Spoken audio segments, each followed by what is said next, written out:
My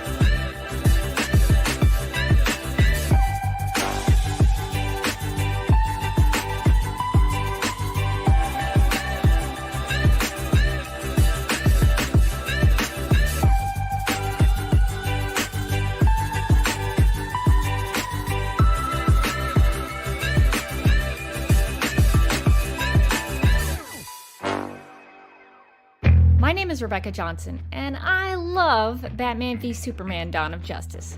And I am publishing a series of videos exploring the reasons why I am such a fan of Zack Snyder's film.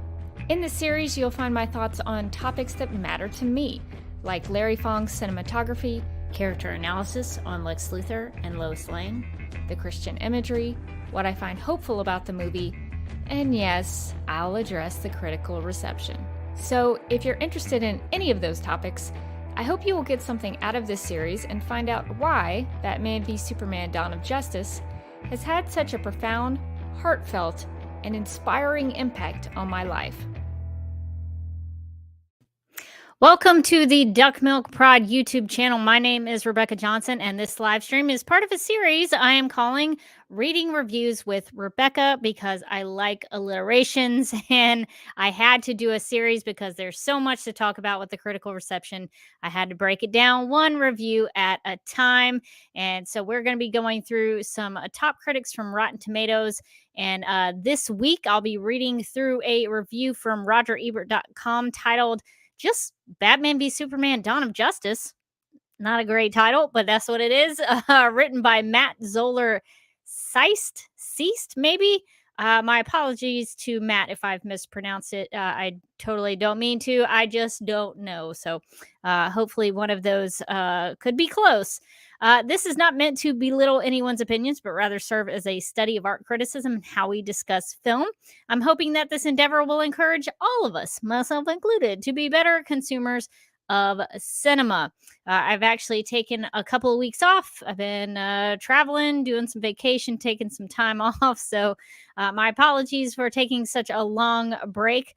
But I'm back at it, and hopefully we'll get closer to finishing this up and getting through all of these reviews. If Matt should ever see this video, I just want to say that I'm aiming to do this as civilly and analytically as possible, and I would ask that anyone watching live or posting in the comments would do the same. I'm simply taking a look at the criticism for and of BVS now from an historical point of view, given that these reviews were used by Warner Brothers in their decision-making process regarding the DC Extended Universe. Due to the poor reviews for Batman v Superman, the tone and approach to the franchise were changed for Justice League, and ultimately led to the destruction of the Snyderverse as we know it. There's still a little bit of Snyderverse out there somewhere in the ether. Aquaman 2, I guess, is happening. The Flash movie probably will never see the light of day. I don't know. They say it's still coming out. I have my doubts. I think there's a Wonder Woman 3, but all that to say, the Snyderverse as we know it, as we knew it back then, has pretty much been dismantled. And it's because of reviews like the one that we are going to go through this week. And before I get into Matt's thoughts, I'm sure there are some people who might be watching this who are like, oh, Rebecca, he's a reviewer who's writing for RogerEbert.com. That's amazing. He's a real professional film critic. What do you have to bring to the table? So that's a great question, and I would be asking it of myself if I was not myself. So if you have questions about my experience and what I can offer, I have a little video that tells you a little bit about me. I graduated from the University of Alabama, Roll Tide, with a degree in telecommunications and film and a focus on broadcast television production. While I've never been to film school, in my television and production experience, I've learned about and have lots of practice in operating cameras, shot composition, and editing. Lighting, green screen, and audio are my weak spots, admittedly, but I've been working on those. After working in local TV news, running cameras, and working in production, I got a job at Turner, now Warner Media, or whatever they're calling themselves now, for 14 years. I worked with networks, or brands as they call them now, like TBS, TNT, Adult Swim, Cartoon Network, Boomerang, True TV, and Turner Classic Movies as a video encoding specialist. I also did a fair amount of closed captioning work and DVD and Blu-ray QC. In case you are wondering how I podcasted about Supergirl and the DCEU films while working for a Time Warner company, I actually got permission and clearance from my human resources representative. If you think I wouldn't criticize stories that were under the same corporate umbrella, that was never a problem nor a concern for me. If I thought the Supergirl TV series or a DCEU film had faults, I said so. In the last 17 years, I have served as a director, technical director, and camera operator at my local church in a live production capacity. I've been a video editor for 17 years, having worked in Avid, Final Cut, and Premiere Pro CC. In my day job, I shoot and edit news and documentary-style video content that involves interviews and narrative storytelling. I'm also currently an amateur photographer and am aiming to improve my efforts in still photography. You can check out my work over at Instagram at @TheDerbyKid. Link is in the video description below. While discussing these film reviews, music and film scores will inevitably come up. It may be good to know that in my life I have played piano, handbells, clarinet, bass clarinet, bassoon, acoustic guitar, and have even started learning how to play the ukulele. I've played in marching bands, symphonic bands, and wind ensembles, and have sung in many choirs. While I don't consider myself a world-class musician, far from it, actually, I do know some things about music and am a big fan of film scores and soundtracks. In addition to my production and musical experience, I have had lots of experience in art criticism. I've been podcasting about television and film since 2009 and do so on a regular basis with Supergirl Radio, a podcast I co-host about the CW Supergirl TV series. I am also a writing contributor to the Justice League Universe podcast that offers analysis on the DCEU films. You might even hear my voice occasionally in recordings and audio commentaries over there. I'm not an expert, but I care deeply about film, television, storytelling, and art. So I hope this gives you a background on where I'm coming from. All right, before I dive into the actual review from Matt, I see some comments in the live chat I was going to get to. Dennis wanted to point out that Roger Ebert hated such classics as Tim Burton's Batman and the Stargate movie. Yeah, there's some discussion in the live chat. This is not actually a review written by Roger Ebert. There's some discussion about when he died. I'm seeing that he actually died in 2013. So let me share my screen. There's actually some stuff on rogerebert.com that's actually in memoriam of Roger Ebert. So he was born in 1942 and died in 2013. So that's a nice tribute that they have to him on the website. But as far as I understand it, rogerebert.com is now just kind of a place for other reviewers to share their thoughts. So I don't know what the criteria is for a critic to be on rogerebert.com. Not sure how that goes, but unfortunately, because he died in 2013, it's now being the reviews are now being written by other people. So yeah, Roger Ebert, it's interesting, Dennis. I didn't always agree with Roger Ebert, but he did actually love Zack Snyder's Watchmen film. So on some films he had quality taste. But that's the case with anybody, really. I mean, they're going to love some things and maybe not as much like other things. I happen to love Tim Burton's Batman. Batman Returns is actually one of my favorite films. I would probably put it a little ahead of Batman 89, although I'm sure there'd be a lot of people screaming at me, totally disagreeing, but I love Batman Returns so much. I loved it as a 12-year-old, seeing it in the theaters, and I just dated myself. But there were things that I disagreed with on Roger Ebert. I remember one of my first encounters with a film critic was with Roger Ebert, and it was actually, there was a movie that had, oh my gosh. Now, hang on, everybody, with me, and just hang on and let me look this up because I'm trying to remember who all was in it. Um, but it was a movie called North. And when I was a kid, I was really excited to watch it because it was about a kid. And I think Elijah Wood was in it. It was a movie called North from 1994. Yeah, Elijah Wood, directed by Rob Reiner. And it had a lot of famous people: Jason Alexander, Julie Louis-Dreyfus, the height of Seinfeld. They were in it. Bruce Willis. Oh, Jesse Smollett. Jesse Smollett was in this. Surprise, surprise! I did not know this. But I was really excited about the film, and I was really excited to see it. And so I went to go see it in the theaters, and I enjoyed it. And then I went home and read the review from Roger Ebert about North. And boy, I just remember, I haven't gone back to reread it since then. So maybe as an adult, I'll read it with a fresh pair of eyes. But I remember he, in my teenage self, I was like, God, he really hated this. I don't like this at all. And that was the first time I had actually encountered a film critic who so substantially disagreed with me on a film. And I was just like, ugh, this is so unfair. I don't think this is right. So at a young age, I think I was was prepping myself for what I'm doing right now and disagreeing with film critics. But I actually have a lot of respect for Roger Ebert and some of the work that he did, even though I did disagree with him about North. And there's another comment from David in the chat saying, I'll bet if the OG Siskel and Ebert were around, they would go for the what was the filmmaker trying to achieve and did the plans work out for them route.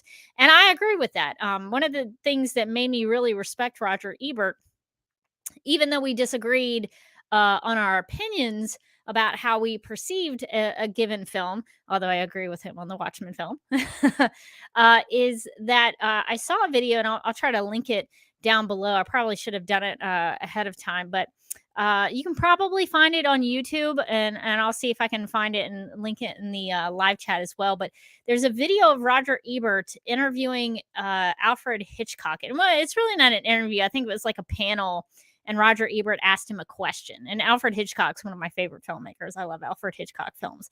And the question that Roger Ebert asked him was about staircases, the use of staircases in his films. And I was just like, wow, that is a very insightful question. So it made me stop to consider the fact that Roger Ebert had seen repetition of staircases in Hitchcock's films and thought there was meaning to it. He was looking for meaning to it and wanted to understand why the filmmaker did what he did. And Hitchcock had a really great answer to it. And I'll let you go and watch that for yourself if you haven't already. But that was a short little kind of interview question and answer session that really made, like, it changed my mind on Roger Ebert, because my teenage self was so mad that he didn't like North. And then when I watched that video of him talking to Alfred Hitchcock, I was like, see, that's what a film critic is. That's how you're supposed to operate as a film critic. He actually cared enough to want to know why the filmmaker made the choices that he made. And I just thought that was so insightful and such a good representation of what I thought a film critic should do. So I highly encourage everyone who may be watching this either live right now or sometime in the future, go watch that clip. It's very cool. It's such a rare thing these days, because I don't think a lot of film critics now, currently in 2022, would ask Alfred Hitchcock those questions. I think they would just tweet mean things about him on Twitter, and that would be the extent of it. So props to Roger Ebert for that. That was one of the reasons that I went from firmly disagreeing with him to really respecting him in what he did. So that's my kind of origin story with Roger Ebert. But we're not here to talk about Roger Ebert. because he did not write this review, sadly, because he died in 2013. So we are going to talk about Matt's review over at rogerebert.com of Batman v Superman Dawn of Justice. Getting started, we're going to take a look at the title. As far as I can tell, it was just titled Batman v Superman Dawn of Justice. Matt didn't even aim for a creative title. That's, you could at least make an effort with a bad pun or something. A lot do. But maybe that's not how they do it on rogerebert.com. Maybe they just title it as the film title, and that's just the way they go. Maybe that's their standard. I don't know. But there's not a creative title to this one. And it's worth noting that underneath the title, Matt gives BVS 2.5 stars. So I'm curious if Matt talks about what the 2.5 is for. I'd be curious to know what that is. Because that's about that's halfway. That's half of 5. So out of 5, he gave the film 2.5. So I'd be curious to see and to learn why. So we'll see if we figure that out. So keep your eyes peeled and your ears peeled, I guess, for that. Okay, so getting into the body of the review, Matt writes, quote, Batman v Superman Dawn of Justice is state-of-the-art epic superhero filmmaking. Oh, okay, that's a good way to start this review. I'm into that. He goes on to say, though, that's a compliment if you prefer these movies to be ponderous, disorganized, and glum, but a warning if you prefer tonal variation from film to film and scene to scene and have a soft spot for storytelling that actually tells, a story, as opposed to doing an occasionally inspired but mostly just competent job of setting up the next chapter in a Marvel-styled franchise, unquote. So right out of the gate, Matt really had me at that first sentence. I agree that Dawn of Justice is, quote, state-of-the-art epic superhero filmmaking, unquote. I agree 100%. That's exactly how I feel about the film. I just don't know, though, why he leads with that sentence and then proceeds to argue for the exact opposite point by describing the film as, quote, ponderous, disorganized, and glum, unquote, and thinks that the scenes have tonal variations and includes a story that isn't told well. Why would you write all of that at the start and then and be so glowing about it, only to then tear it down viciously? I'm not sure I understand the point of that. It's very strange to me. But just to break all of that down, because I like to look at the words that these critics use and make sure that I understand them, and hopefully make sure that they understand them. So we'll break some of this down. So the word ponderous means, quote, a very great weight, unquote, or, quote, unwieldy or clumsy because of weight and size, unquote. Or there's another definition that says, quote, oppressively or unpleasantly dull and lifeless, unquote. Now, I would agree that Batman v Superman is a long film. It's 2.5 hours, the theatrical cut. And then it gets even longer with the ultimate cut at 3 hours. So I would agree that it's a long film. So I can see why Matt would use a word that describes something as very, having very great weight. I think that's referring to the total runtime. So that's understandable. But unwieldy or clumsy, I'm not sure that I really go with that definition. BVS is anything but clumsy. It knows exactly what it's doing at all times, and it executes what it wants to do every step of the way. So I don't see it as clumsy or falling over itself. I don't really see BVS as that. The definition that says oppressively dull, I don't know. To me, that's a bit of an over exaggeration.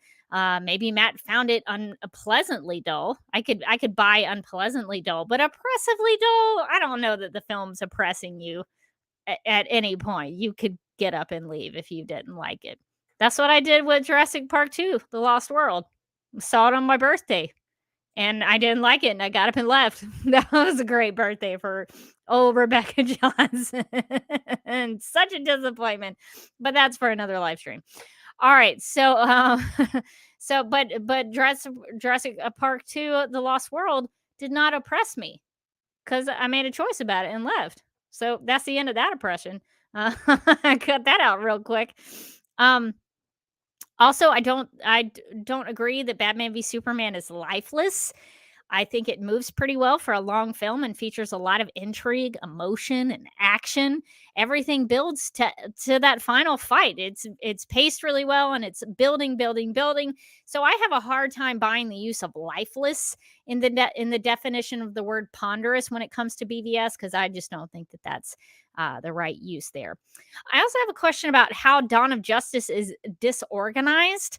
I'd love to hear more about that because, in my opinion, every scene matters in BBS. There's every scene leads to something else and plays into something else. So I think there is a lot of organization that went into Batman v Superman. Yes, I think some of the edits maybe could have been better. There was a lot that they had to cut out. They had to cut out 30 minutes, and so sometimes it's a little bit jarring. The ultimate cut makes that flow better, but that's the only thing I can think of to make it disorganized. But even then, I wouldn't agree with that. I think it's it's very organized in the story it's trying to tell. So I would be very curious as to why Matt thinks that because even the character journeys are fleshed out. Everything connects. There's the theatrical cut, even though it's the inferior version of the film, it's still pretty organized. So I don't really understand the point there. Matt also describes BVS as glum, which, according to the Merriam-Webster Webster dictionary, says that it means quote broodingly morose or quote dreary and gloomy unquote. Well, the film does involve the death of Superman, so I think this is a very fitting definition and describes the film well. I realize that Matt is cutting the film down in a negative way by writing all of this, but I think he actually lets it slip that Batman v Superman does a good job by writing, quote, occasionally inspired by mostly just competent job, unquote. He writes as if BVS did the bare minimum, when in reality, it was a very different approach to comic book films at that time when it was released in 2016. It was actually trying to tell a serious and dramatic film versus the Marvel Cinematic Universe, which, let's be honest, played more to the cheap seats and the family friendly audiences. For it to just be a quote, competent job, I think is selling the film short. It was aiming to be something other than just a popcorn movie, and I think that it succeeded. But of course, when Matt here says the BVS did a quote competent job, unquote, he is really only referencing the ability to set up the next films to come and not a competent job at filmmaking or storytelling. So we have to put that quote in the context of the review. Personally, I think that this entire paragraph is really disingenuous. It's not really not engaging with the merit of the film. It's not. It's not actually telling you really anything about the film. And I disagree with almost every point that he makes, except for that first sentence. Personally, I think this, can maybe have been better written and maybe as we go through the review, I'm hoping as we continue to read that maybe Matt will make more of a case to back up all of these points he's just made as we continue. I'll let people watching decide for yourselves if you think that Matt does that. But let's well, before we go on, I'll see if there's anything in the chat I need to address. Let's see. I'm getting in here. Let's see. Yeah, I don't. Let's see. David does say in the chat, never underestimate the power of an art consumer asking an intelligent question. Someone asked the painter who did the Nighthawks painting, why are there no visible exits in the diner? And the artist was like, son of a gun, I didn't even notice that myself. Maybe a subconscious thing of mine. Oh, that's a cool story. Yeah, so I think that there's, people who are willing to actually really engage with the art, I think find something more in it than people who just watch it once and then dismiss it. And we'll get to that at the end of this series. There's a lot I have thoughts on in regards to something of that kind of approach and that kind of observation. So hang tight. We'll eventually get to the end of these reviews, but after that, I do have some thoughts related to David's story there.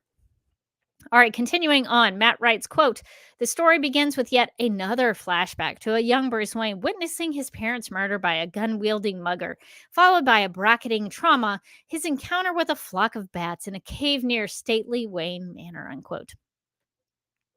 So Matt doesn't think BBS told the story well, but then he dismisses the flashback of a young Bruce Wayne and the murder of his parents, which comes back at the end in a big way. That to me would make the storytelling in the script much more competent than Matt is letting on here. Because, of course, this critic, just like so many of the other critics, oh my gosh, it was just so horrible that they did the murder of the Waynes again. How dare they? It's been done in other films. Well, there's a point to it. There's actually a reason. It's not just showing his origin story, it's part of the story. And he also doesn't mention that the flock of bats is part of the metaphorical stuff that's going on with Bruce. You know, they took me to the light. It's done in such a different way, but Matt doesn't recognize that here. He just paints it as if, oh, this is just something we've seen before. When in actuality, this is a very different approach to the Wayne Manors. Completely different. It's not an opera. There's no Joker asking if you've ever danced with the devil in the pale moonlight. It's completely different. And it's actually very faithful to The Dark Knight Returns by Frank Miller. So I think the neglect to mention that is a disservice to the reader. All right, continuing on.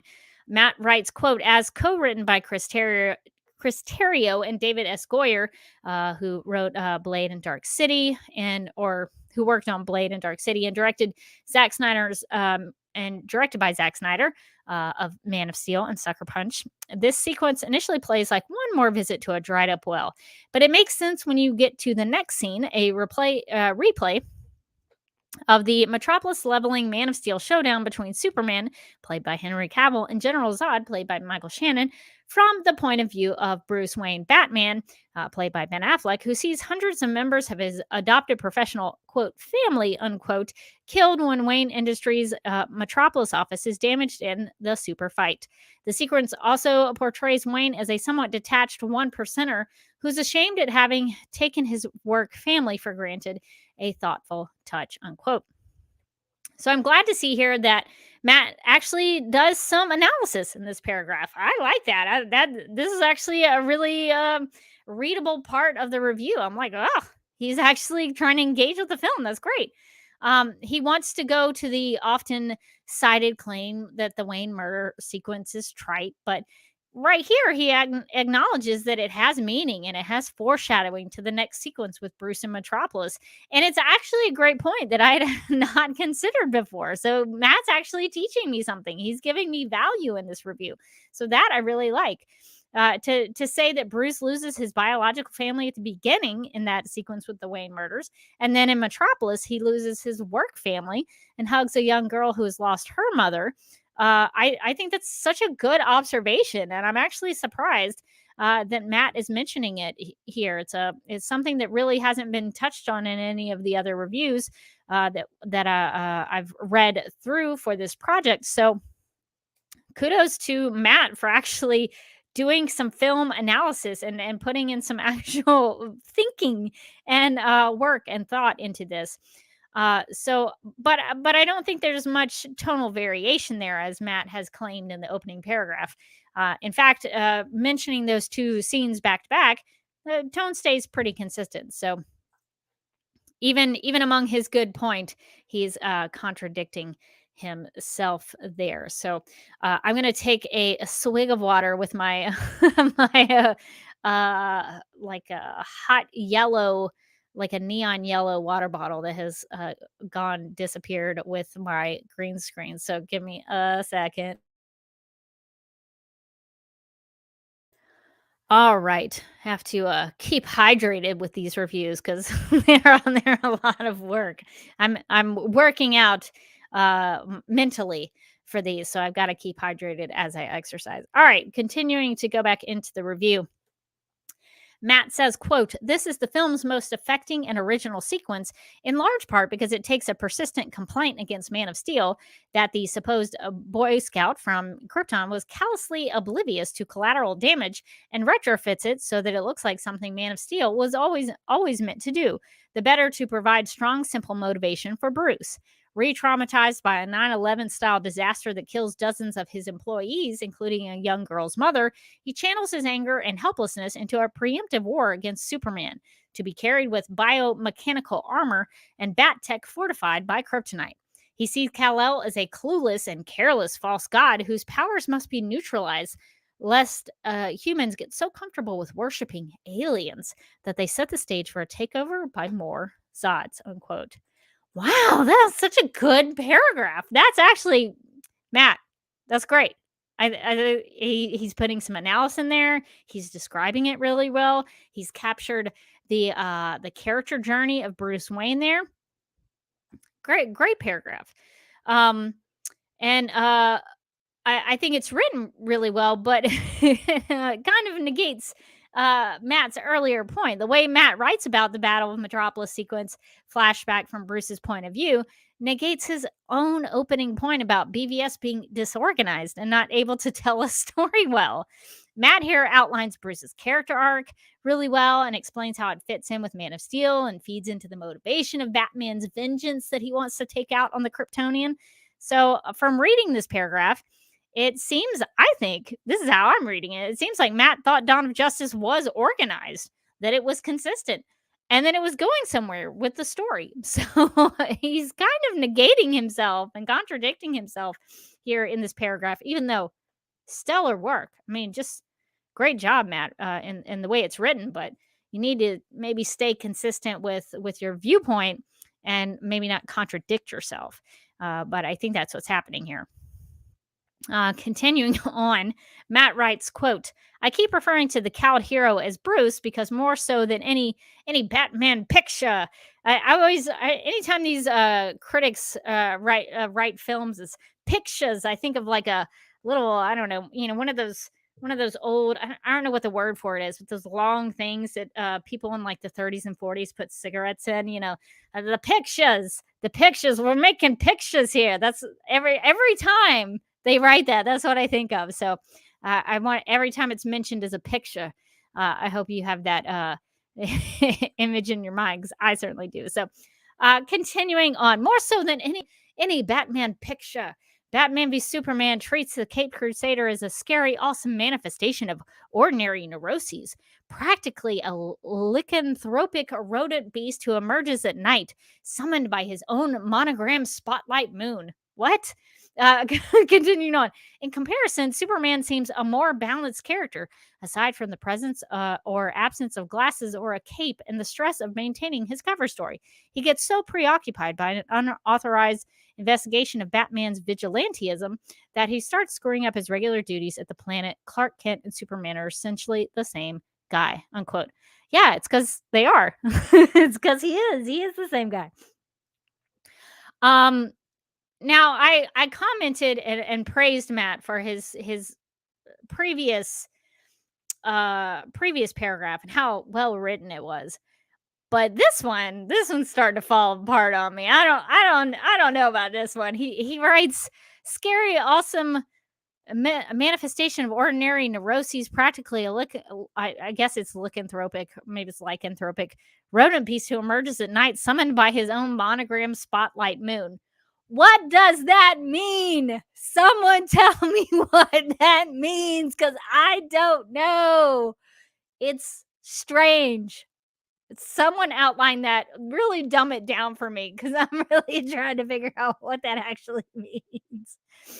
But I'll make my best effort to try to understand this paragraph. So, if you are unaware, like I was, the word lycanthropic or lycanthropic means, quote, delusion that one has become a wolf, unquote, or, quote, the assumption of the form and characteristics of a wolf held to be possible by witchcraft or magic, unquote.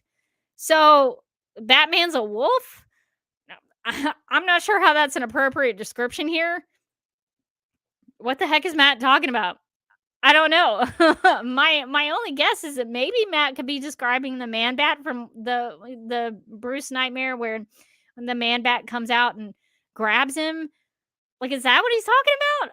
I don't know. Like, did he think Man Bat was a wolf? I am so I'm so baffled by this part of the review. I don't know. That's my best guess. Also, I think it's interesting that Matt considers Superman to be a balanced character in Batman v Superman.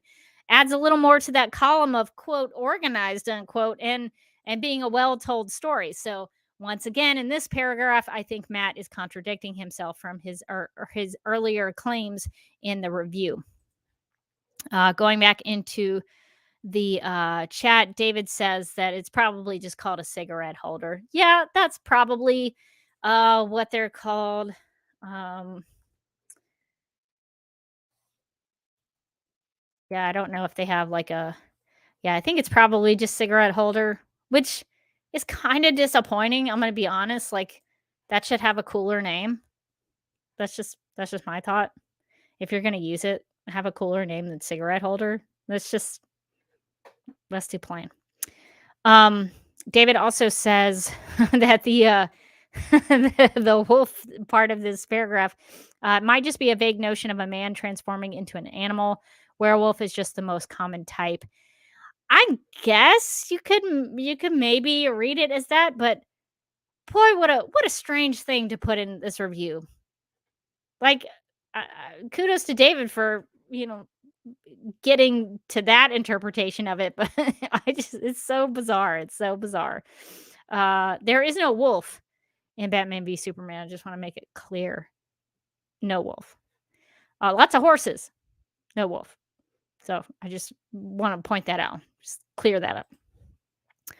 All right. So continuing on with the review, Matt writes, quote, the title promises an even distribution of screen time, but despite the presences of touchstone DC characters, including a smarmy, psychotic, tech douche version of Lex Luthor played by Jesse Eisenberg, fidgeting and yammering like Jeremy Davies, ageless Amazon warrior Wonder Woman played by Gal Gadot, ace reporter and Superman gal pal Lois Lane played by Amy Adams, Alfred the Butler played by Jeremy Irons, Daily Planet editor Perry White played by Lawrence Fishburne, and Ma Kent played by Diane Lane.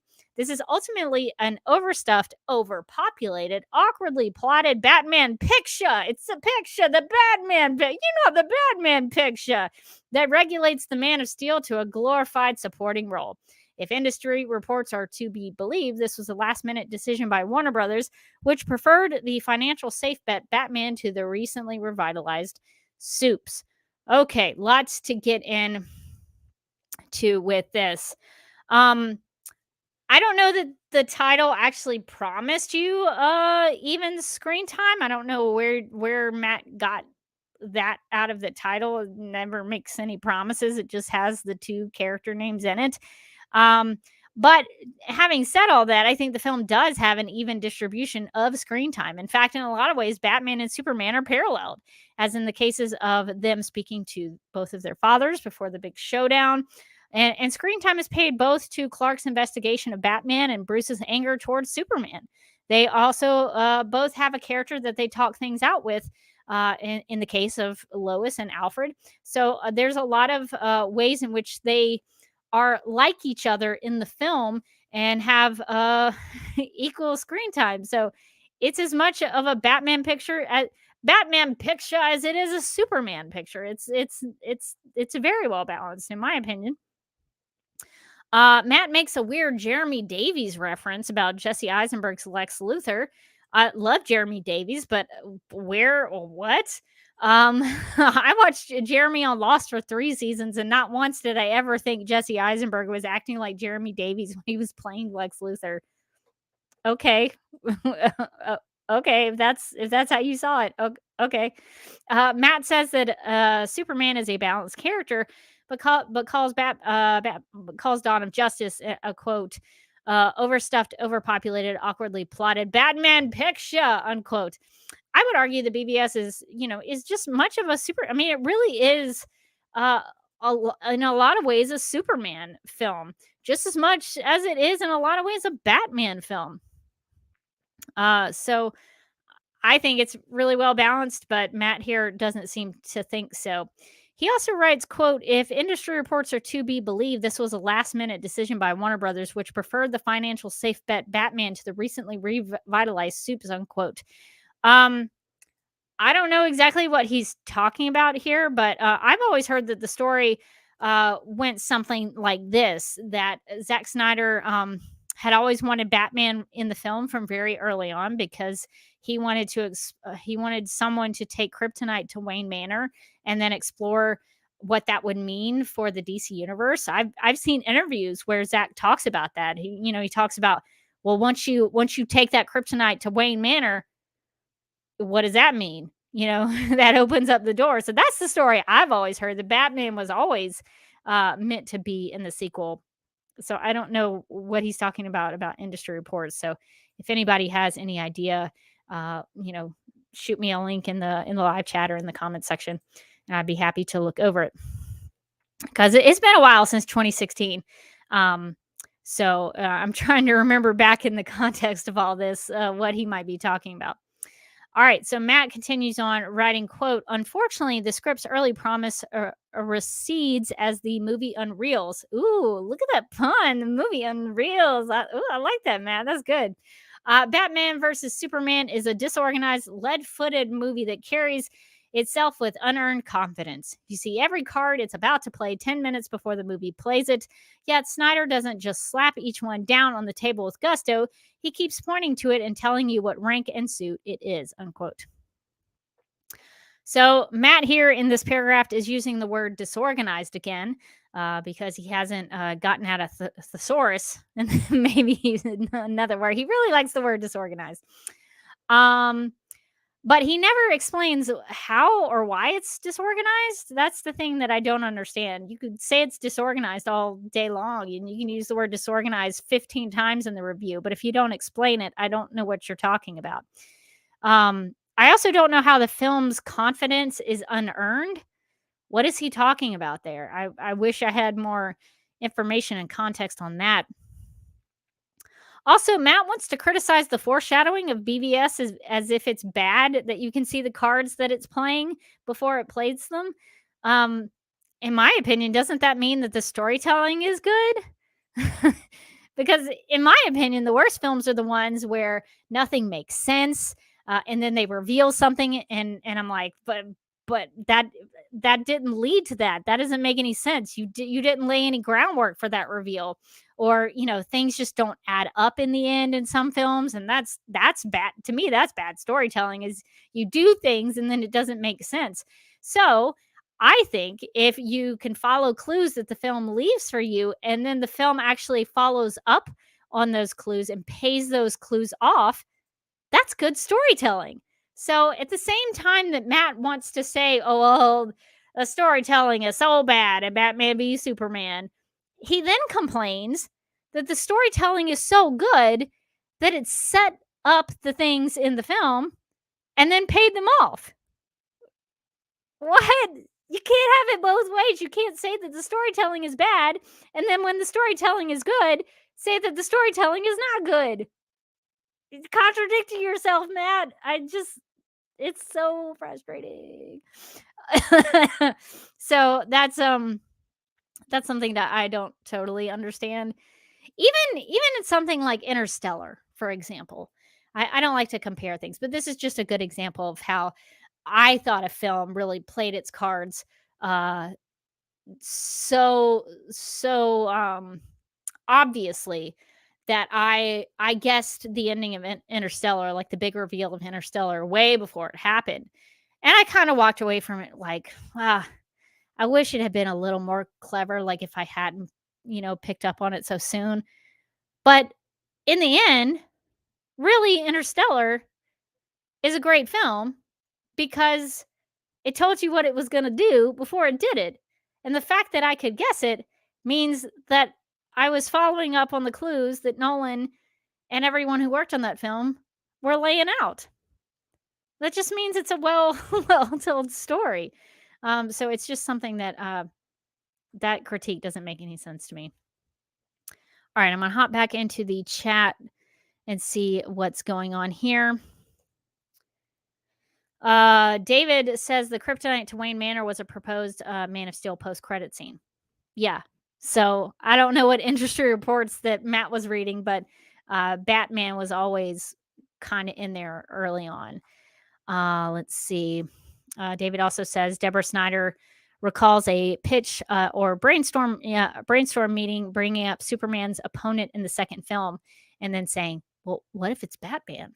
So yeah, the Snyders, they knew what they were doing. They were creating a world. Let's see. Sketchy T. Welcome, Sketchy T. You seem new to these chats, new to these live streams. I do these hopefully every Sunday at 9 p.m. Eastern. So if you like this critical analysis, come back and join us. And we just basically go through a review of Batman v Superman: Dawn of Justice, top critics of Rotten Tomatoes, and then we talk about it. I say we, me, plus the live chat. You lovely people who join me on Sundays. So that's why I say we there. Normally I would just say me, but there's more than just me here. But Sketchy T says, I'm so glad you were able to enjoy Batman v Superman, but me, after all these years, I just can't. I believe Ralph, the movie maker, did or said it best that this movie is so conjoined, you can take all the scenes and stitch them randomly. It'll have no effect on the plot.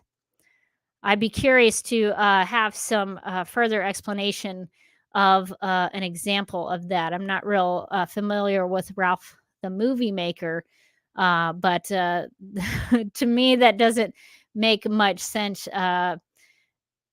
Conjoined. I'm gonna look that word up. Conjointed definition. I think you maybe. Do you mean disconjointed? Because conjoined means joined together. Uh, so if you say that it's so conjoined, that's actually a positive thing about BBS, that everything goes goes together. So so you might be maybe meaning disconjoined. Is that a word? But yeah, so if you didn't, Sketchy T, if you did not enjoy Batman v Superman, you may not enjoy these live streams that I do, but you're welcome to stay here and chat. But this is actually a place, my YouTube channel. I talk about Batman v Superman: Dawn of Justice all the time because I actually love it. I have a whole series where I talk about why I love Batman v Superman. So I invite you to take a look at those videos if you'd like to and just see maybe another perspective of why somebody might enjoy the film. So welcome to the live stream, and I hope you get something out of this discussion. Let's see. David also says, of course, if we do see Kay delivered to Wayne Manor, then the story of how Batman got it would be much different from the one in BBS. Yeah, of course. That's it's a different setup, and they didn't actually do that. They changed the story, but the idea of it was like the introduction of Batman into the world was something that they had early on. Okay. Yeah, and I see some arguments about to pop off. So, Sketchy T, I just want to tell you that I would invite you to stay, but please, and I say this to everybody in the live chat, please be cordial with one another, be respectful of another's opinions, and please have some civil discussion. If you do start to act out and act up, I do have the power to take you out. So. And I mean, take you out of the live stream. I don't mean like, take you out. I would never do that. But I just want to let you know that this is a place of civil discussion and rational discussion, that we're talking about art criticism, and we're looking at the criticism of the film and the criticism of the of the reviews. We're reviewing the reviews. So I just want you to know that we're here to have fun. We're here to have good civil conversations. So I just genuinely hope, heated discussions don't arise. But Sketchy T says, I don't want to argue with you. So please, it's okay to disagree, but let's keep it cool. But Sketchy T says they literally killed off Superman in 2 movies where it took them over 60 issues to kill off Superman in the comics, and over 10 movies to kill off Tony Stark. This is kind of a side tangent. of the discussion, so I want to get back to the review, but I'll just say that that even if the comics took 60 issues to kill off Superman, that doesn't mean that the films have to.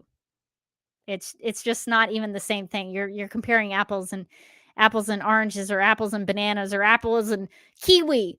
It's not even the same thing. And if you know your comic book history, or your Superman media history, the the reason it took them such a long time to kill Superman in the comics was because they were trying to line up the comics wedding of Lois and Clark with the wedding of Lois and Clark on the New Adventures of Superman with Dean Cain and Terry Hatcher. So that's why that was extended so long, is because they were trying to make sure that those things matched up. And the whole reason that Doomsday was even invented was so that they could take more time.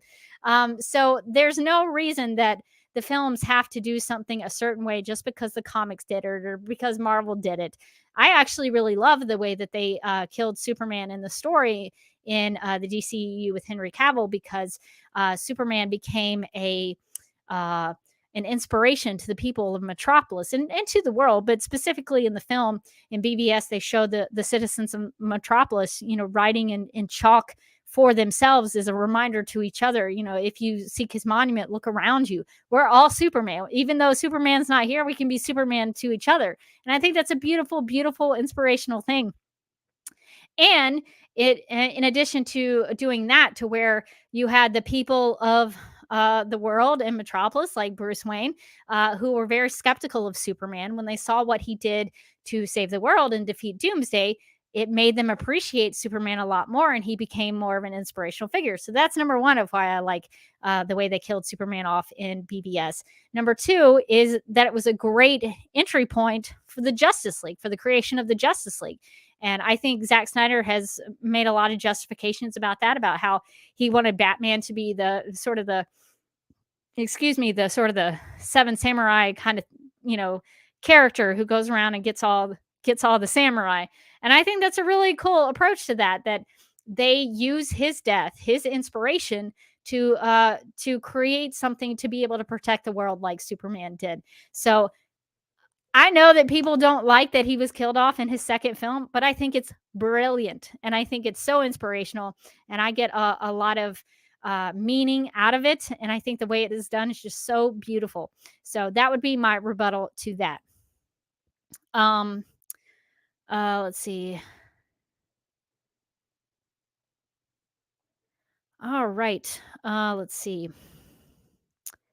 All right, so I'm going to get back into the review. Sorry for that side tangent. That would be a whole video in and of itself. But Sketchy T, if you're interested in more of my thoughts on Superman and his inspiration, I have a whole video on why I love Batman v Superman and the hope that's in it. So that might be a good video for you to check out if you're interested more on those ideas.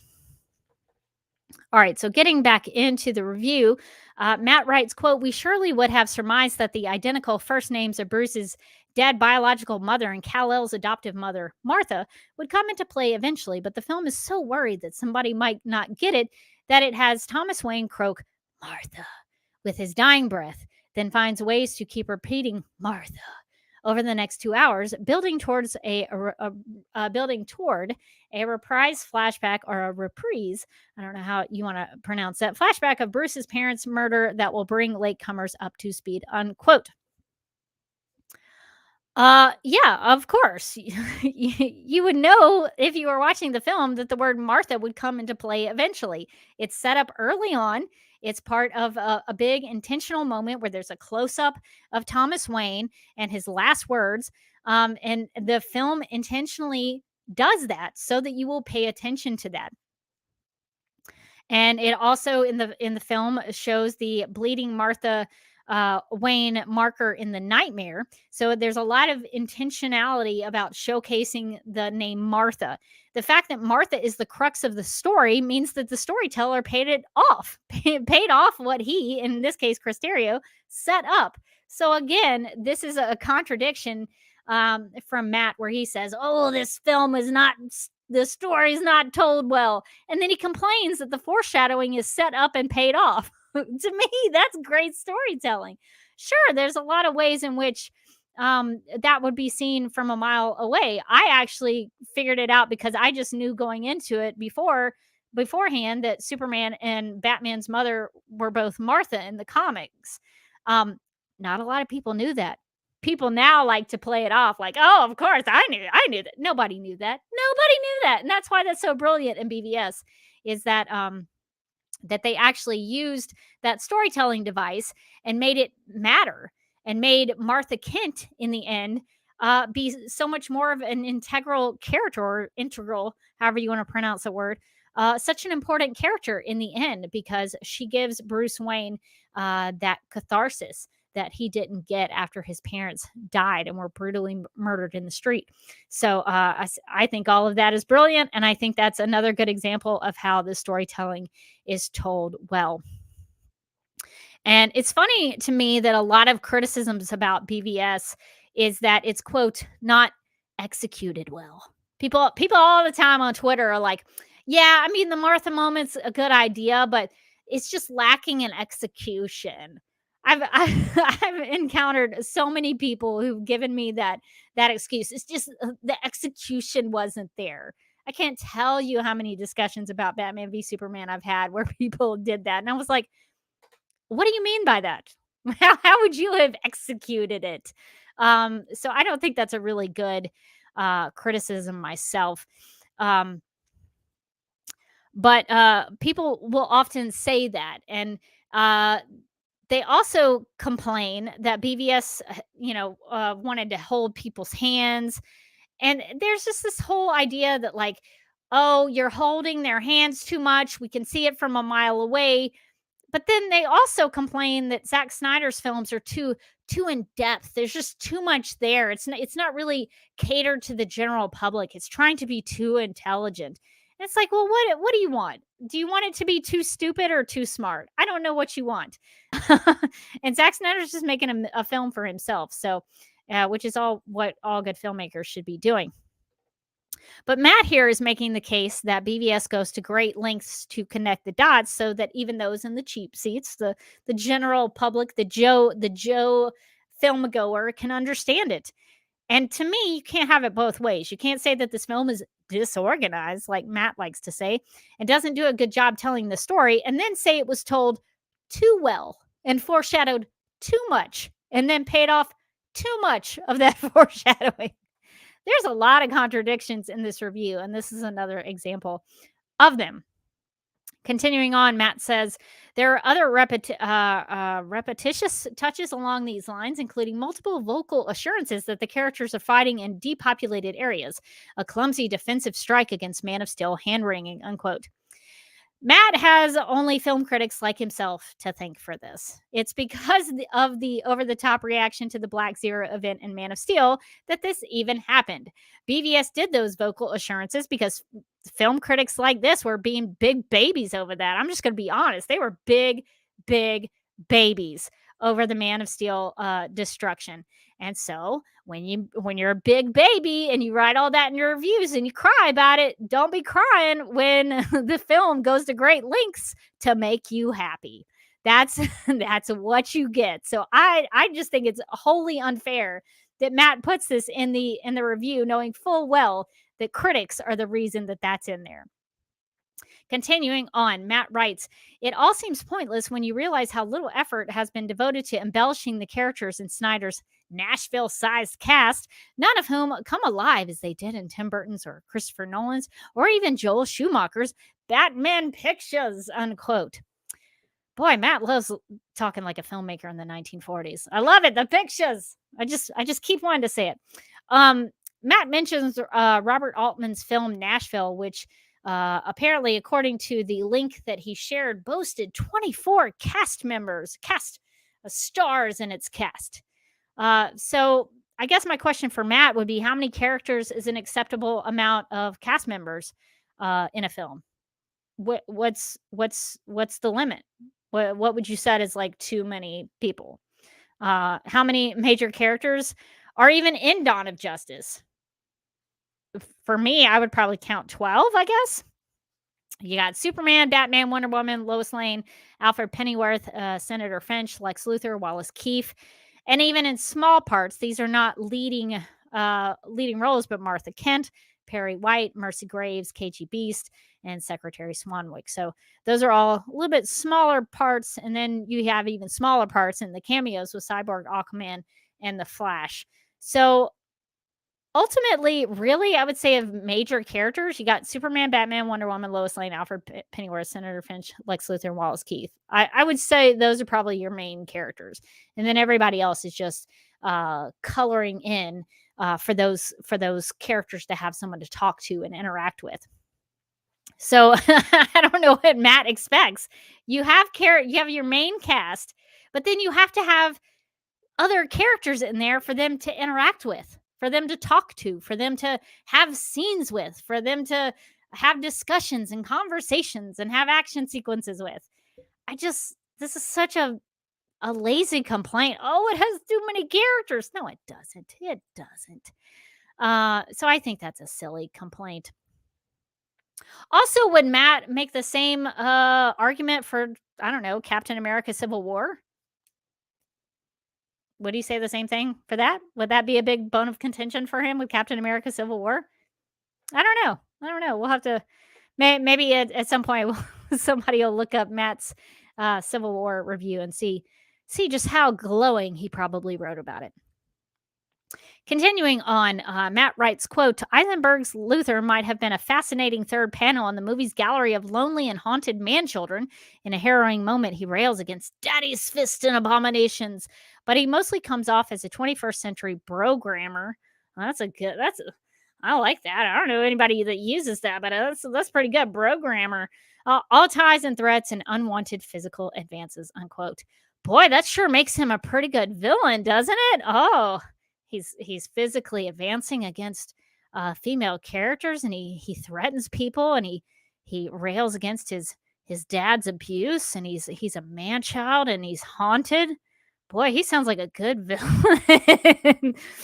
Okay, so Matt gets pretty close to doing some actual character analysis here. He mentions the quote, lonely and haunted man children, unquote. Now, if he had written, if this was me, if I was his editor, this is the way I would sort of nudge him in the direction of writing. If he had mentioned Clark and Bruce and Lex and how they're all orphans and how they had all lost their fathers, that might have been actually something interesting to read about. I would be really interested in hearing his thoughts on that. But instead, Matt goes the easy route and just makes fun of Lex Luthor because he obviously didn't like the characterization. And to me, it's always more of a challenge to take the time to understand the characters and give the story a shot than it is to try to tear it down. It's always easier and lazier to tear something down. Continuing on, Matt writes, quote, Adams' Lois Lane is once again reduced to a poker-faced damsel in distress, unquote. Well, how so, Matt? Is she a damsel in distress when she stands her ground with the terrorists in Africa? What about when she follows her instincts with the LexCorp bullet and gets the dirt on Lex Luthor? Or maybe it's when she calls Lex Luthor psychotic to his face. Or maybe when she pulls Superman out of the kryptonite-infected water when she saves Superman. Is that when she's the damsel in distress? Just because Superman saves Lois Lane when Lex Luthor pushes her off a building doesn't mean that she is a damsel in distress. If you wanted to see Lois Lane be a damsel in distress, go watch the Christopher Reeve movies. That's where you're going to get that. But the Lois Lane in this film is actually a really big character who does a lot of things. And I've made the case before that she not only saves Superman and does a lot of awesome things, he saves her, but do you want a Superman film where he doesn't save Lois Lane at least once? That's part of the romance of Superman and Lois Lane, is that he saves her, that he can catch her when she falls.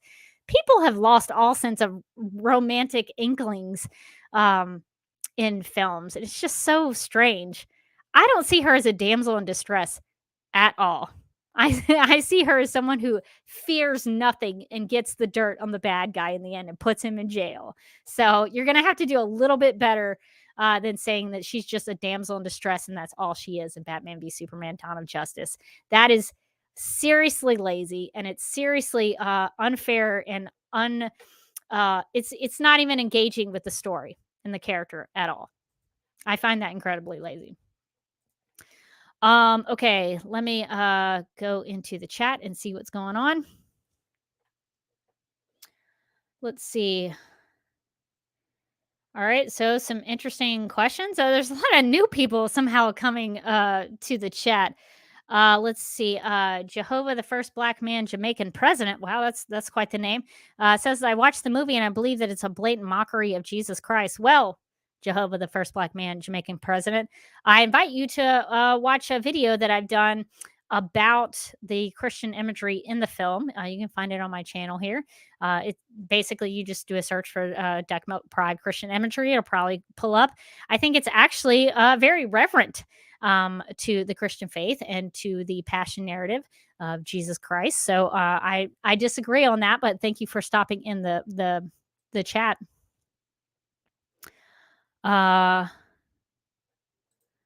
I'm trying to understand this question. It says Superman is a type of antichrist figure because he talks about saving the world and being a bridge to two peoples by destroying his people and killed the last man of his people. How is it a parallel to Christ?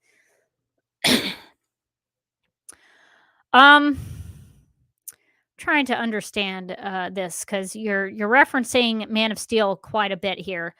The thing that I would say to you about this is that when people talk about a Christ figure, when I talk about a Christ figure in films or TV shows, it's not meant to be a direct interpretation of Christ. It's not supposed to be an exact replica of Jesus Christ. A Christ figure in storytelling is going to have things that are representative of Christ, that are going to have some shades of things that are, he's going to die saving the world. He's going to be stabbed with a spear. He's going to sacrifice himself. He's going to, die in Lois Lane's arm that looks like the Pieta. They're going to take his body off of the cliff in the form of the descent from the cross. Those are things that are like Christ, making him a Christ figure, but not making him exactly Jesus Christ. So I think you're maybe taking that. This would be my just response to your question, is that I think you're taking it a little too literally. I don't think it's ever meant to be literal. It's just meant to be a sort of a reflection or an example of certain aspects of Christ, but it's not meant to be literal.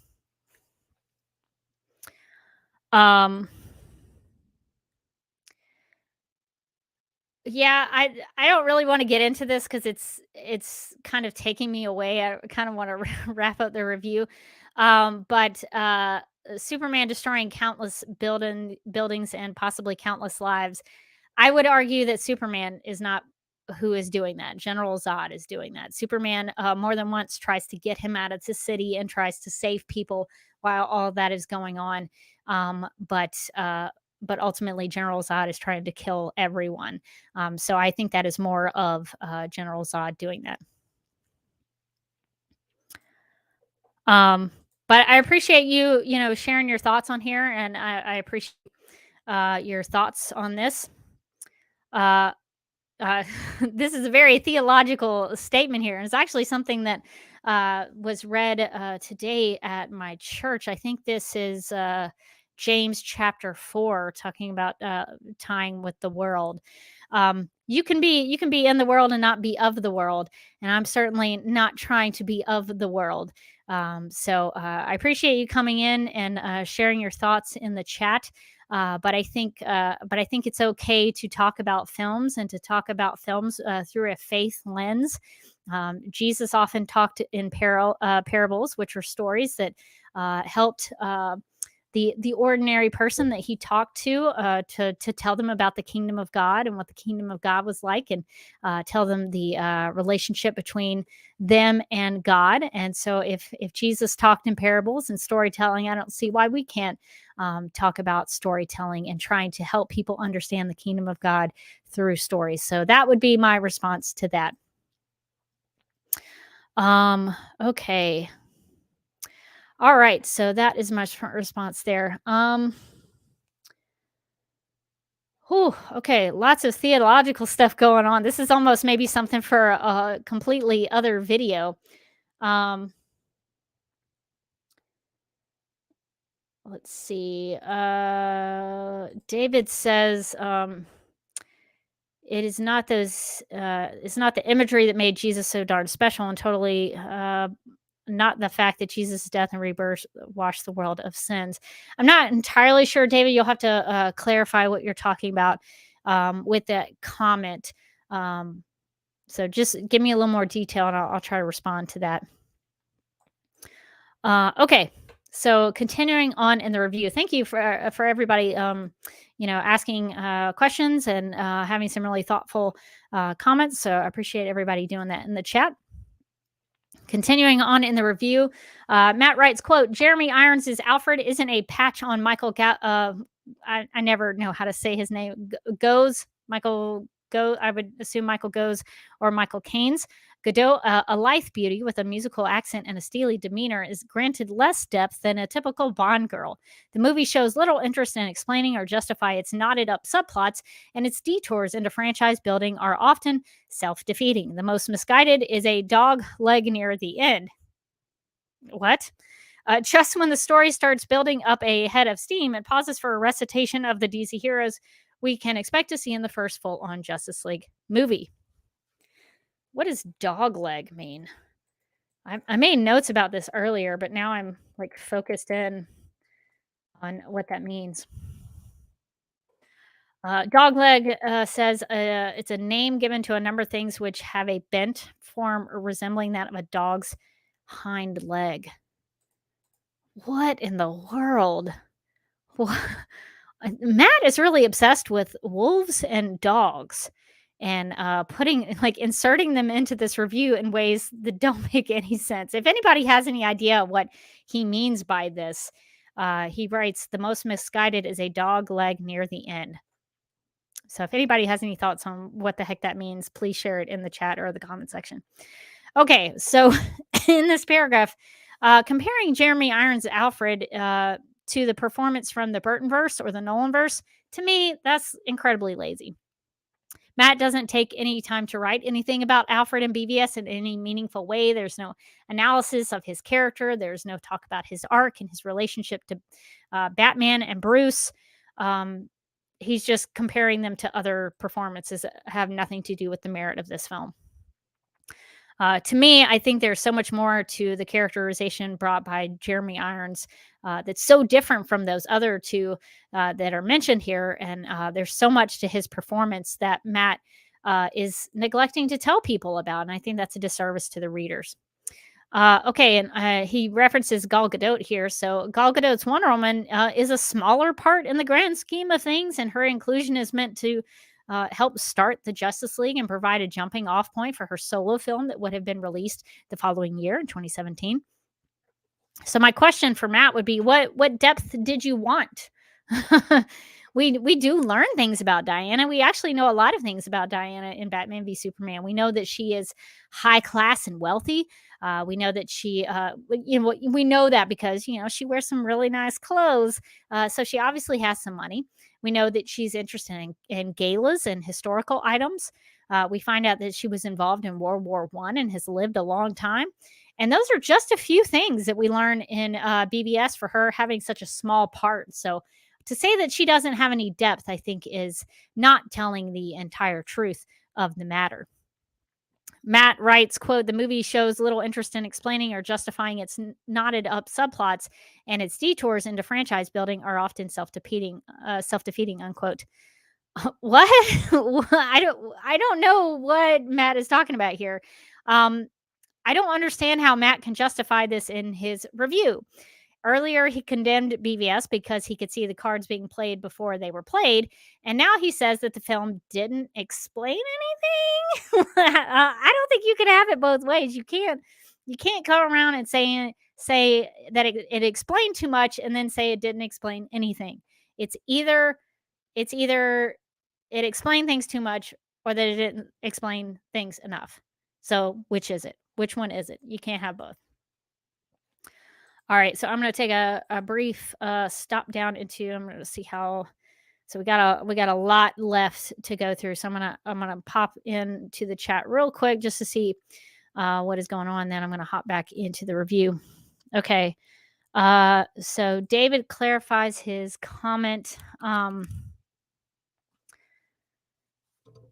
Okay, I'm trying to understand. So, it is not the imageries of Jesus dying and taken off a cross and hill, people mourning him, etc., that make him so special, and totally not the fact that his execution and rebirth that cleansed sins, conquered death, rewarded faith that made him so darn special, and proof that he is the legit savior and redeemer to the hundreds of millions of believers. Uh, but it's copying the imageries that's blasphemous. Dick Donner had the same problem coming from the Bible Belt, angry letters about how dare you film anything about any superpower that's not Jesus. Which would have a leg to stand on had Jesus been the only miracle performer. He wasn't.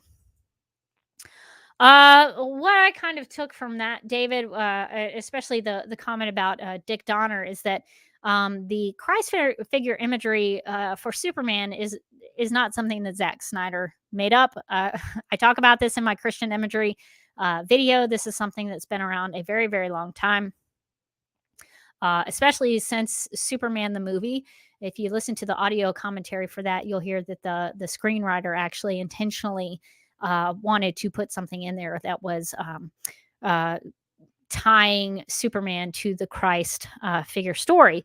So this is something that's been in Smallville, Superman Returns. It's been in the comics. It's if you look at the season 1 box set of Smallville, you'll see Clark Kent crucified on a cross. So it's not something that's like, I mean, even Supergirl, the Supergirl TV series played around with some of that imagery. Go look at season 3. There's a lot of that in there.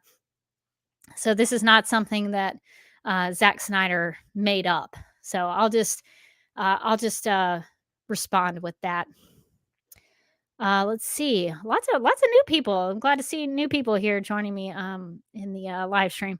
There's a comment from Ed182 saying, I think the DCU forced world building critique is fair only if consistent with the amount of the way that the MCU did at the time.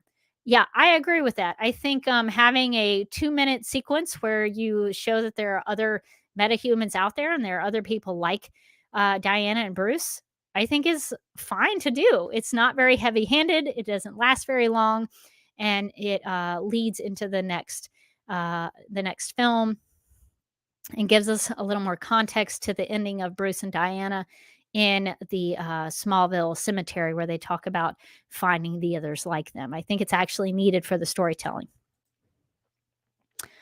Okay. And then Ed also says, at the same time, Diana had a mini arc in the movie and was essential to defeating Doomsday. So it's not just a cameo either. So a fair critique, but not a good one considering she rocks in the movie. I agree. Wonder Woman is awesome in Batman v Superman: Dawn of Justice. Man, when she comes in saving Batman with it's so good. It's so good. Okay. All right. So getting back into the review, we got a long way to go. Matt writes, quote, Batman v Superman tries to compensate for these flaws and others through sheer scale and volume. It's 2.5 hours long, louder than an airstrip at O'Hare, gins up excitement with shaky cam footage and hyperactive cutting, and has both figuratively and literally dark images, unquote. Oh no, there's stuff set at night. Oh no, what are we going to do? Oh no. Oh gosh, this film is 2.5 hours long. How dare it? How dare it be shorter than 2.5 hours, even though there are lots of films that are 2.5 hours plus. It's to me, that's such a stupid critique. I think it's so dumb. It has nothing to do with the merit of the film. But you see it all. We've seen it. If you've been following along with me in these reviews of the reviews, we see this comment all the time. These critics could not handle a film that was 2.5 hours long. So I hope they had the same critique for some of the MCU films that were just as long. I also have a question about where these critics actually watched Dawn of Justice. Where did they screen this film for them? These reviewers always complain about how loud the film is, which I think is such a weird critique.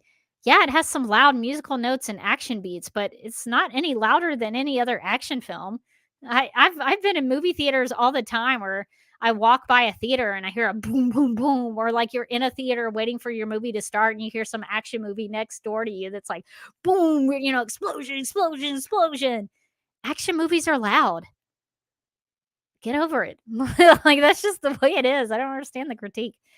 There's a mention of shaky cam footage. I would be curious about which parts of BBS using shaky cam footage in ways that were unnecessary is Matt talking about. I'm not entirely sure what he's mentioning here, but I wish I had more information. Matt also mentions hyperactive cutting. And I wish Matt would give some examples of these things because there are fast cuts during the fights. I mean, the Batman v Superman fight has a lot of quick cuts, but pretty much all action films with fight sequences do this. It's part of the way to cut a fight sequence because you want to make it look like the hitting of the person is actually impacting somebody. If you don't make that quick, it doesn't look good. So you have to cut it fast to make it look like all the impacts are happening in a real brutal way. So to complain that an action film has quick cuts in it is a strange critique to me. I don't know, strange. Continuing on, he writes, quote, even in daylight scenes seem to occur at dusk thanks to the way Snyder and his cinematographer Larry Fong bleed the color out and shroud the characters in smoke, unquote. What is Matt talking about here? Does anybody know? Because I genuinely don't know. Is he talking about the daytime sequence of Bruce driving through Metropolis with buildings being destroyed? Or is he talking about Lois in the African desert? Because it seems like to me that those are completely appropriate uses of, quote, shrouding the characters in smoke, unquote. But I honestly don't know what Matt is referring to in this paragraph, so I'm only guessing. Continuing on, Matt says, Luthor's mutant Kryptonian monstrosity Doomsday, spoiler warning not required, unquote. Now, this is interesting.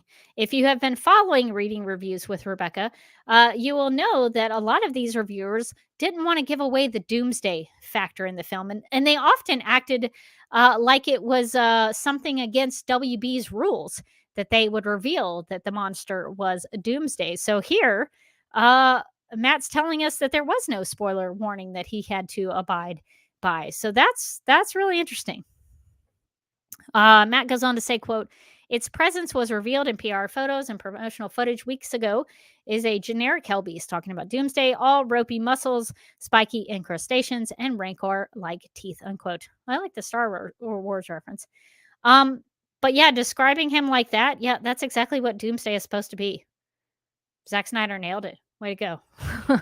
Matt continues on, quote, reports of a forthcoming R-rated DVD version aren't surprising. The movie's juicy stabbings, brandings by Batarang, close quarters gunshots, scenes of sadistic kidnapping and torment, and generally despairing tone are urban thriller 101, unquote. It's interesting to look back and read these because I had forgotten the timeline about when the Ultimate Cut was announced. But even in this review, which is dated March 22nd, 2016, it had already been discussed. So it's good to have a reminder of that. I have no idea what juicy stabbings Matt's talking about here. If anybody can tell me what juicy stabbings he's referring to, I would be appreciative of that. Now that we have seen the Ultimate Cut, I think the only violence, and somebody, feel free to jump in and add to this, but I think the only violence that was amped up more in the Ultimate Cut than it was in the theatrical cut is during the African sequence. They added some more blood there when people are getting shot, and that's actually pretty tame in terms of violence. I don't think much else was changed. I think most of the other action sequence and the fights were fairly the same. So I'd be curious if anybody knows anything else other than that example in Africa that had been changed. I also don't know why Matt is writing about something he hasn't even seen yet. He's talking about the DVD version, which is hilarious, the DVD version. Why is he talking about that?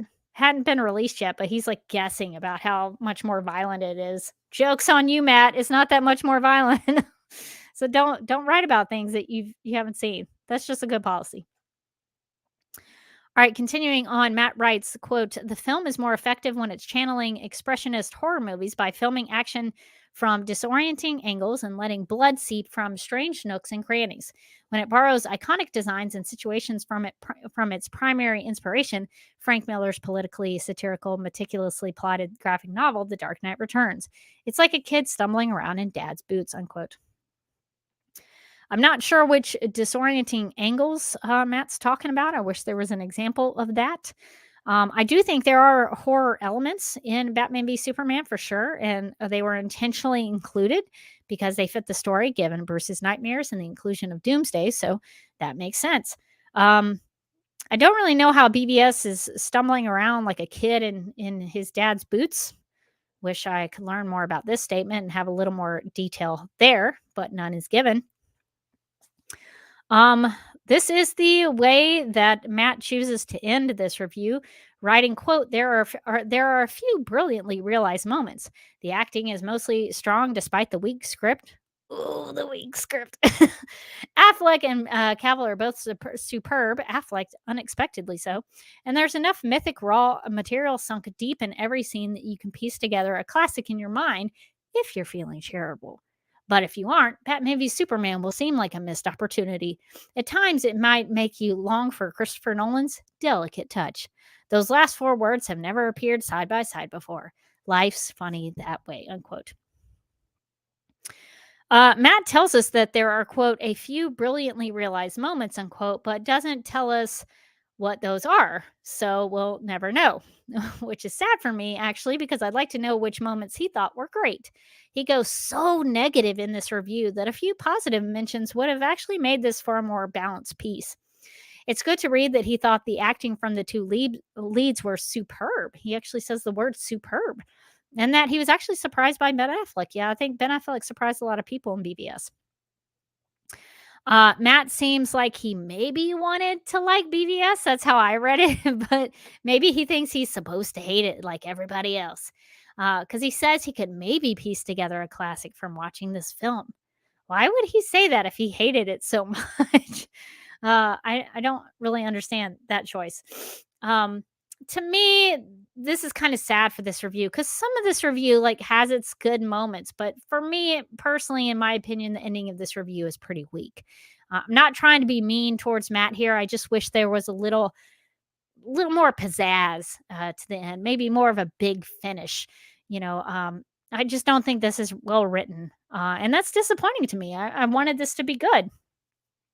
If I'm going to spend my time reading this stuff and going over this stuff in a live stream like I do, I'd at least like to have something real good at the end.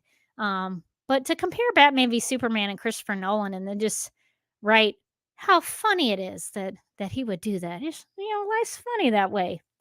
Boy, that's boring. It just kind of peters out. Like he talks about all this stuff and then just compares it to Christopher Nolan and then just peters out. I honestly wish there was a better ending to this piece, but I just don't think this is it. I wish if these critics were going to tear this film down by saying that it wasn't well written, that they would at least make an effort to actually write something well on their end that actually engages with the merit of the film. And I don't think this review really did that. And I think that's disappointing for a review coming from RogerEbert.com because and I can't say this because I don't know for sure, really, but I'd like to think that if Roger Ebert were alive and he had seen BVS, he would have at least tried to engage with it. And that's the one thing I can say about Roger Ebert is that he actually tried to understand the film. So it's disappointing that Matt didn't really seem to want to make that effort, but that is his review. I'm going to hop into the live chat and just see if there's anything else I need to address. Let's see.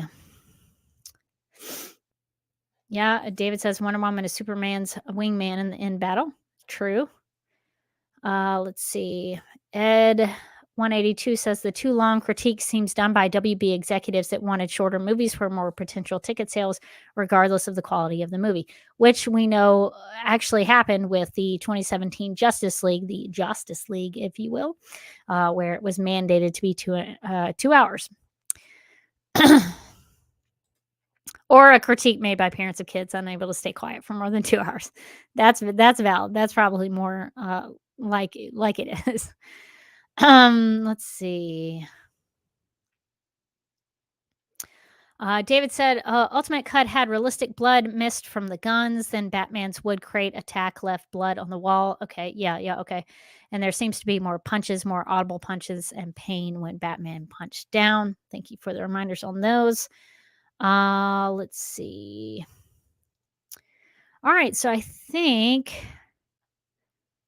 Oh, this is an interesting comment from Ed182 saying, curious how the MCU scripts are never brought up in Marvel movie reviews. I guess all of them are awesome. Of course they are. They're perfect. They're just, their stories are told so well. I've never been confused by any of them, the Marvel movies. I've never been frustrated at the use of exposition right off the top of the film. That's never been a problem for me. It's definitely never been a problem that one of the MCU movies left me with a headache. That's that's never been a problem. I've never had a problem with an MCU movie that had emotional moments and then were cut down with the use of humor, and then the emotional moment didn't mean anything anymore. That's never been a problem for me. So yeah, of course, the MCU movies, they're flawless. They're perfect. They're flawless. Never had any problems. They're the greatest movies ever made. And the scripts are just, they should be studied in film classes, film schools. Every screenwriter should study the Thor to the Dark World script. Just a masterpiece. Just a masterpiece. Okay, well, we have spent a lot of time together. I appreciate everybody for hanging out with me in the live chat and sharing your thoughts, whether or not I agreed with them or not. I appreciate everyone sharing your thoughts and being so open to discuss it. And I hope everyone has a great week, and I'll try to be more consistent with these in the future.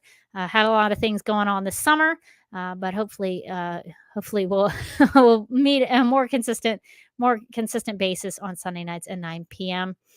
Okay, well, I think that's going to do it for this week's live stream. If you missed this live, I hope you'll consider sharing your thoughts in the comment section below. If you ever have any questions about when I'll be live, just check this YouTube channel. I schedule streams in advance when I'm available. So even if I'm, having to miss a week or something, you'll know exactly when I'm going to be live next. So hopefully that won't be an inconvenience for you. So if you have any questions, just look at the YouTube channel and you'll be able to see when I'm live, and you can just hit remind me or notify me when I go live, and you'll be able to join me. So, and as always, we talk about reviews that maybe sometimes are kind of lacking. If you have a great review of BVS or any of the Snyder films, really, that you want to share, that you think are done well and bring something of meaning and value to the reader, share it with me, and I'll share it with the rest of the class, because it's always good to look at well-written reviews, just as it is maybe to analyze why some reviews are not as great. So if you have any good reviews that you think are really knocking it out of the park, just leave a comment or send it to me in the live chat, and I'll take a look at it. All right, I think we've covered everything. We've hit all the marks. So I am going to go ahead and let a voiceover Rebecca take us out of here. If you would like to see more of these live streams, make sure to subscribe to this YouTube channel at youtube.com/duckmilkprod. If you'd like to keep in touch with me personally, you can follow me on Instagram at TheDerbyKid and on Vero at DerbyKid. You can hear my thoughts on the CW Supergirl TV series and all things Kara Zor-El over at Supergirl Radio by visiting supergirlradio.com, subscribing wherever you listen to podcasts, or subscribing to the DC TV Podcast YouTube channel, which you can find at youtube.com/DCTVpodcasts. Also, please check out the Justice League Universe podcast for in-depth analysis on the DCEU films, including Batman v Superman: Dawn of Justice. And before I go, I hope that this live stream video series will inspire you to think more critically and thoughtfully about film and storytelling. I'd like to leave you with this quote from C.S. Lewis's book titled An Experiment in Criticism. The truth is not that we need the critics in order to enjoy the authors, but that we need the authors to enjoy the critics. My name is Rebecca Johnson, and I love Batman v Superman: Dawn of Justice. And I am publishing a series of videos exploring the reasons why I am such a fan of Zack Snyder's film. In this series, you'll find my thoughts on topics that matter to me, like Larry Fong's cinematography, character analysis on Lex Luthor and Lois Lane, the Christian imagery, what I find hopeful about the movie, and yes, I'll address the critical reception. So if you're interested in any of those topics, I hope you will get something out of this series and find out why Batman v Superman: Dawn of Justice has had such a profound, heartfelt, and inspiring impact on my life.